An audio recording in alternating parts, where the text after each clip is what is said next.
Hi, and welcome to this live reading from Jake Wolfe box set, books 1, 2, and 3 by Mark Nolan, and this is presented by Itsy Bitsy Book Bits. Dead Lawyers Don't Lie, a Jake Wolfe novel. Chapter 1. San Francisco Superior Court Building, Criminal Courtroom, number 8. On the morning before attorney Richard Caxton was shot, he spent an hour in court doing what he did best, lying to the jury. This time around, Caxton's client was the son of a wealthy mortgage banker. Bryce Reabron had allegedly been driving under the influence of alcohol when he'd crashed his luxury SUV into the Tate family's economy car. In court, Caxton claimed that the police had mishandled the case. In Caxton's successful cases, he often found a loophole in the law or a small procedural error by the police or a semi-believable alibi that would hold up just long enough to bamboozle a jury. He exploited these opportunities with the smooth-talking technique of a used car salesman. Other attorneys in the city marveled at and envied the creatively dishonest con man. After arguing relentlessly for his version of the truth, Caxton listened to the court clerk read the jury's verdict aloud and pronounce Reabron not guilty. Judge Emerson frowned.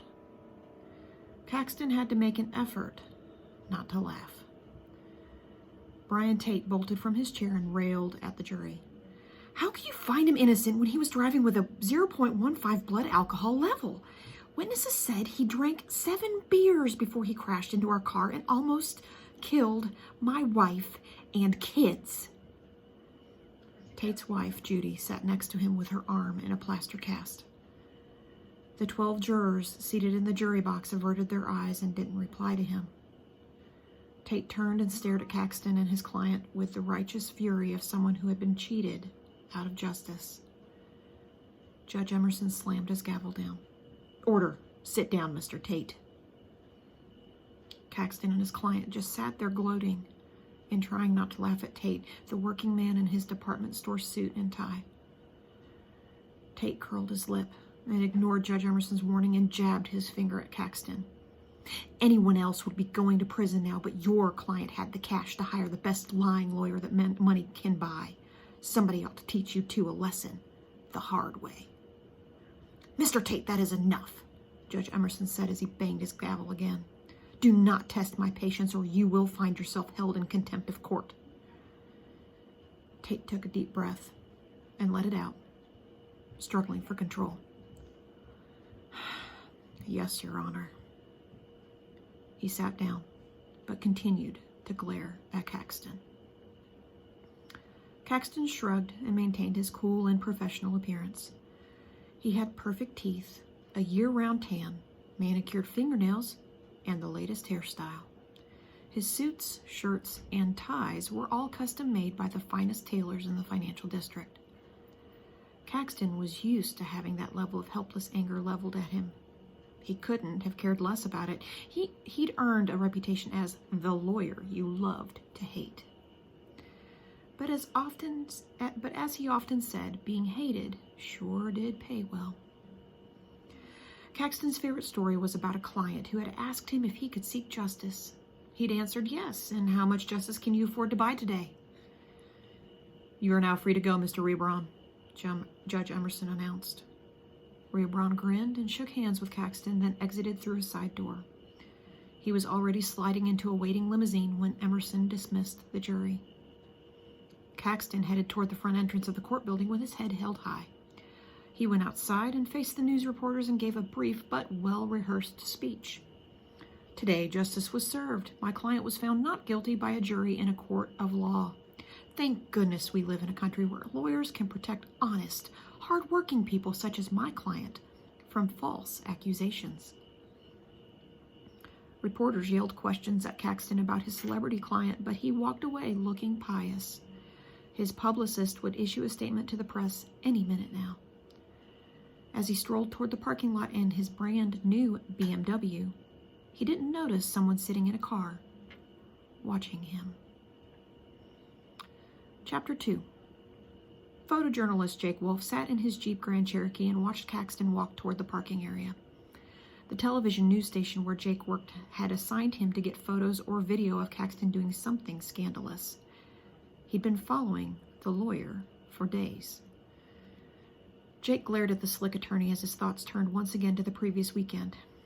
It was all he could think about lately. His boss had told him to follow Caxton to a strip club and record him with a hidden camera.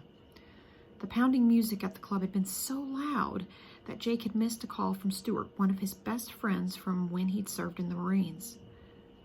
Later that night, Stuart had been found dead from a heroin overdose, and Jake blamed himself for not answering Stuart's call in his time of need.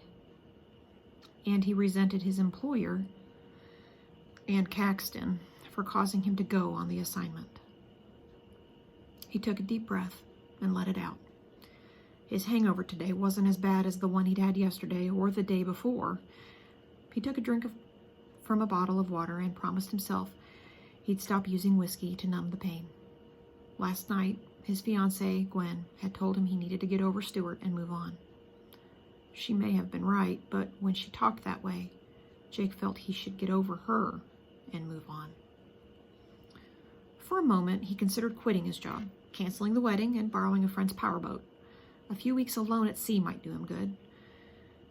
He shoved that reckless idea from his head and reminded himself to take life one day at a time. He was going to Stuart's funeral tomorrow. Maybe that would help bring some closure and peace. Maybe then he could forgive himself and stop thinking about hunting down the drug dealers who deserved to die. Jake was observant, a people watcher, and as he waited for Caxton to drive out of the lot, he noticed an attractive, well-dressed woman who wore her gray hair in an updo. She reminded him of his own grandmother, so full of life and love and wisdom.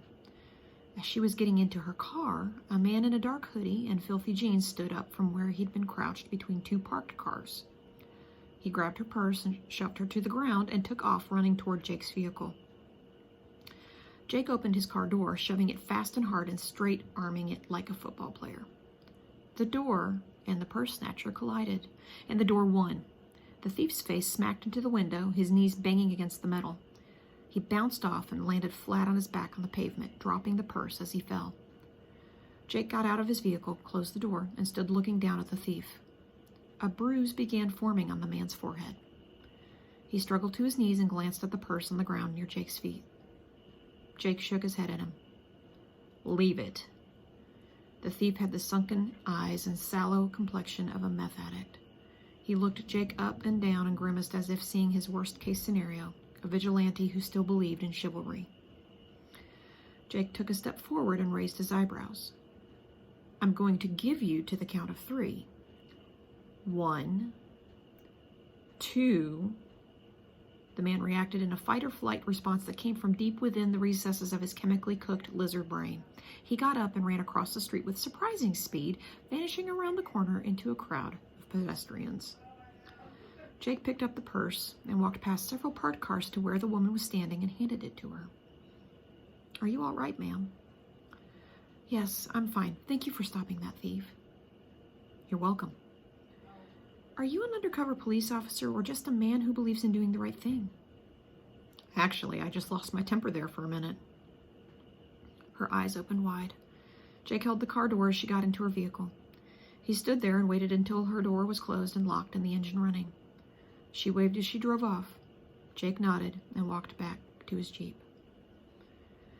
2 young women stared at him as he walked, discussing him and observing the controlled, deliberate, and dangerous way his animal-like body moved. He stood out from the people in business suits. Tall, with wavy dark hair and dark eyes, he wore jeans and boots with a black t-shirt and a black leather jacket. His face was devoid of expression, and his muscular body and confident walk gave the impression that he could handle himself in just about any situation. After Richard Caxton got into his brand new BMW 7 Series, he sat on the buttery leather seats and sighed in contentment. His phone buzzed with a call from his son, whom he rarely saw or talked to since the divorce. He ignored the call and let it go to voicemail. Caxton pulled out into the street, giving just a little goose to the gas pedal. The wheels squealed as the 12-cylinder engine purred like a big cat. He didn't notice the black Jeep following behind him at a discreet distance. He pushed a button to open the power sunroof and then tuned the radio to a local news station. The current top news story was about his court victory. Hearing his name mentioned on the news made him smile. After the report, he turned on some music and drove to his favorite place for a beautiful day by the San Francisco Bay, the exclusive and expensive Paradise Golf Club. Caxton was in the mood to enjoy a celebratory round of golf with some attorney friends, drink a few craft beers, and smoke a fine cigar. Later tonight, he and his buddies would enjoy a lavish dinner at a fancy restaurant and then go drinking at their favorite dance club. The young ladies there always gravitated towards his table, and they weren't doing it simply because he bought top-shelf liquor they could drink for free. They were genuinely attracted to him because he was so handsome, witty, and charming. Caxton's lips curled into a satisfied smile, anticipating his typical Friday afternoon and evening indulging with his friends. However, there was someone else racing ahead of Caxton to the golf course, someone armed with a deadly weapon. He had a vastly different and far less pleasant plan for the lawyer you love to hate. Chapter 3. Jake Wolfe pulled into the private country club a minute or so after Caxton. He sat in his Jeep and shot some video of Caxton and the rest of his golf foursome near the first tee. He switched from the dash cam to a professional high-definition camcorder and pointed the zoom lens and long-range shotgun microphone out of his open window. The four lawyers never even glanced in Jake's direction. If one of them happened to look, he wouldn't have seen much. Jake was parked among many other cars, and the camcorder and window tray blended in with the Jeep's black paint and leather interior. Once Jake had everything zeroed in, he set the video camera on a window tray designed for such a purpose and began shooting photographs with a DSLR camera and a telephoto lens. The lawyers sat at one of the picnic tables underneath the shade of a large wooden pavilion, drinking beers and smoking cigars. Caxton's friends congratulated him for getting yet another guilty client off the hook in exchange for a huge fee from Rian Braun's wealthy father. Jake knew there were a number of honest, hard-working lawyers in the city, but these four were not among them. During the time he'd been working on this investigative news story about Caxton and his friends, he'd seen them engage in all kinds of unethical behavior. A further distance away, another man was also watching Caxton, stalking him through binoculars. The watcher smiled, set down the binoculars, and picked up a high-powered rifle with a scope. The golf group prepared to tee off. Caxton stood and puffed on his Cuban Monte Cristo cigar while he waited his turn. Two of the men were divorce lawyers who used the private meeting to compare notes on a divorcing couple. The Hatton's divorce case is going well. I've got the wife mad at her husband. She wants to make him suffer. Same here. The husband is so angry he can't see straight. He won't be settling anytime soon. Great. The longer we can keep the hostilities going, more hours we can bill. They'll be at it for at least another month or two. Caxton's phone buzzed, and he read a text message from his long-suffering legal secretary. He sent a text in reply and then grinned at his friends. My telemarketer client is in hot water again with the Attorney General. I told my secretary to send out the standard boilerplate letter. That text only took me 1 minute to respond to, but my client doesn't need to know that, especially when I'm billing him at $500 an hour. His attorney friends all laughed. One of them raised his beer bottle and said, "Here's to people who get involved in lawsuits." As Jake observed the lawyers, he felt a weird sense of impending danger. There was a tingling at the back of his neck. It was something he'd felt a few times when he'd been deployed. He checked his mirrors and looked around at the greens and the woods, but didn't see anything unusual. He turned his attention back to Caxton, but stayed alert for any surprises. The lawyers were just starting on their second round of beers when there was a strange sound, like somebody had been punched hard in the chest by a fist. Caxton staggered back several steps and fell flat on his back. The other lawyers gathered around him and gasped in shock as their friend groaned in agony, bleeding from a sucking chest wound. In a split second, the seemingly invincible lawyer was dying on the lush green lawn with a look of total surprise on his face. "Help me," he groaned as foamy blood bubbled from his lips and from the hole in his chest. One of the lawyers looked toward the woods and took off running for the clubhouse. The others quickly followed suit. None of them tried to help Caxton. It was every lawyer for himself. As Caxton lay dying, he wondered who among his law firm's many victims had finally followed through on their promise of revenge. His last thought was about who to fight over his money and assets. At 12:18 p.m. Pacific time, Caxton let out a final gasp of breath. His dishonest heart stopped beating, and his days of lying for a living came to an end.